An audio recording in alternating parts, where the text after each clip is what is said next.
debut in the fine sub-district style as we did, and we were very fine footballers. We made the grand final. We made the grand final without training, and he's quite right. And the day he did run around behind me, I got a shock.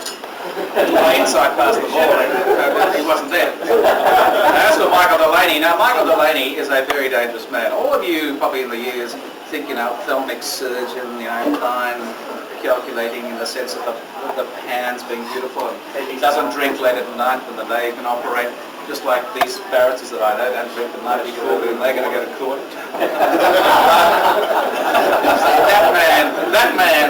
that cool, Peter Neal looking, polished guy.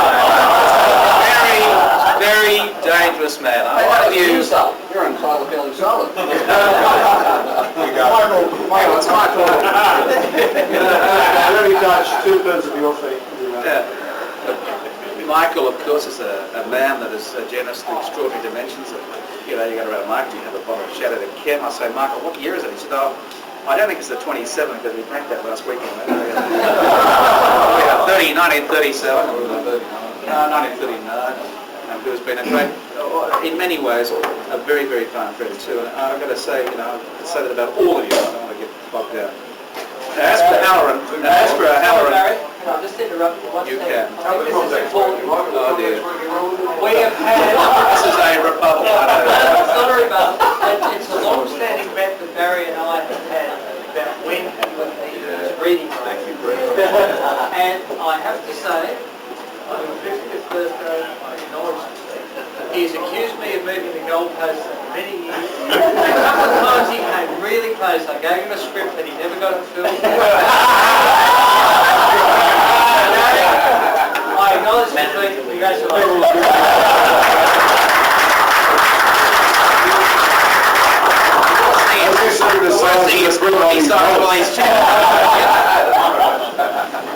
Now, Steve O'Halloran is the master of the big bloke, the touch football. He's a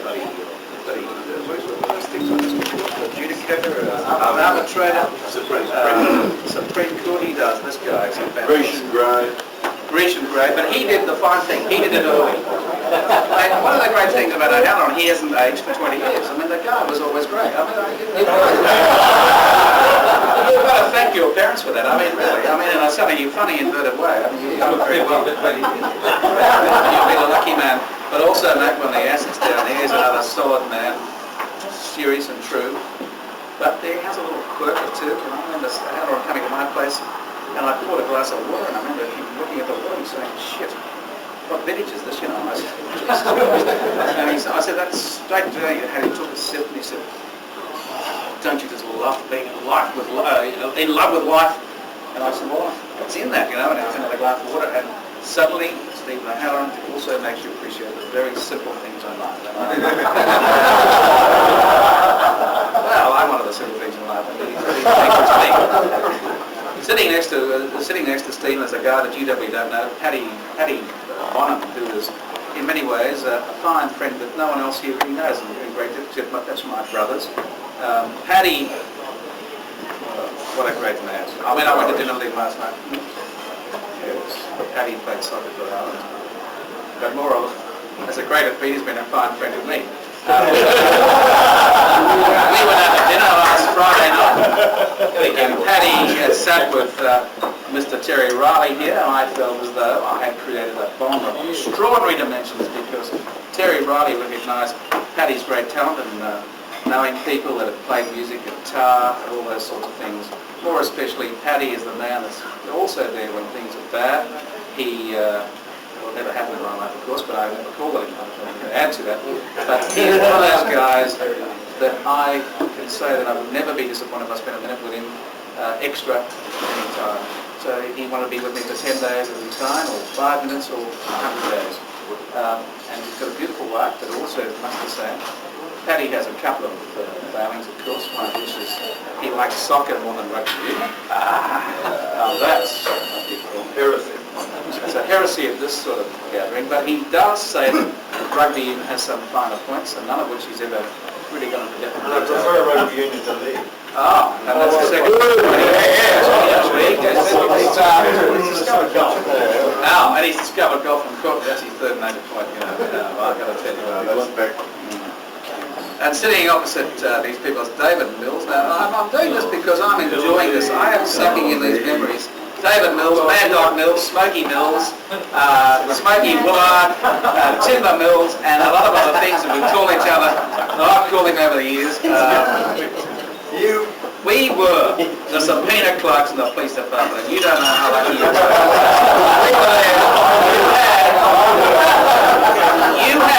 You had two of the finest legal brains in Australia administering subpoenas, a very difficult task, wasn't it? In addition to that, we have saved... Never got better. It's never got better. Thank you. In addition to that, we were also in charge of nut letters. I don't think you guys ever wrote them, but we were in charge of nut letters where people would say that the police department had infiltrated speakers into their teeth, and then we would investigate that and paper dental bills and things like that. Now, David and I used to very, very carefully dispense with those. Where did those guys usually end up, Barry? In the rubbish tip. And you owe us a debt. I think you've doubled your income tax over the years, had it not been for David and I. Isn't that right, David? We a fine time. David, I blame for introducing me to horse racing, and of course, Ankle body. Chris Egan, I recall, ankle biting. David has a fine temperament of not being embarrassed about whatever he does, and that's a very fine quality. There are times in life that you do it with him. I won't tell you, he's got a bad memory. He never remembers. He just never remembers. Sitting next to him is Keith Wager. Now, Keith Wager, Wally, and that's from Wally and the Major and the Sun Herald, is one of the great characters in life. He, rejecting the magistrate, has now become a leading solicitor in Parramatta. Probably will take over Parramatta. His firm's bowling next to get him. He is the straight shooter of all time. He had the gall to tell me when he was thinking about going on the bench that he didn't even at that time drink when he was going home. And I said, "What, Keith, how will you ever be a human being? I mean, how will you understand?" He said, "Mate, well, we'll go to jail when I'm there, and that's it." Needless to say, Keith now has recanted, and I've heard a couple of pleas he's done about the difficulties of life, the exigencies of every moment where, Your Honour, hands, boys, Your Honour, this band that I represent, has a wife that doesn't understand him, or a son, or Look after the Aborigines out there. Oh, well, I don't know about that. Did you look after I don't know. It's actually the Kathy Freeman at my house. Kathy Freeman's doing very well, Pete. Proud of your daughter. Now, just moving around the table, I'm going to call my brothers for a moment. There's Bronwyn Pullinger, a well-known young barrister, married to David Pullinger, who I'll mention later. Now, Bronwyn is one of those young, turkey, cheeky young things that just moves around in life. She's making her way in life. You're just a baby, aren't you? Yes. She's got children. They happen to be a little bit older than mine, even. Some of mine. No, not all of mine. You're number one, I think. Yeah. She is a fine girl. She's probably one of the luckiest women in Australia, married to David Pullinger. And she told me every time I see her, she said, "Barry, thank God I got David." I said, "Jesus Christ, Pullinger, you're bloody mad, Anyway, in life, one of the great things in life is she's always been true to him there. And sitting next to her is a man I don't know, but I'm sure he's happy to be here because he will remain anonymous.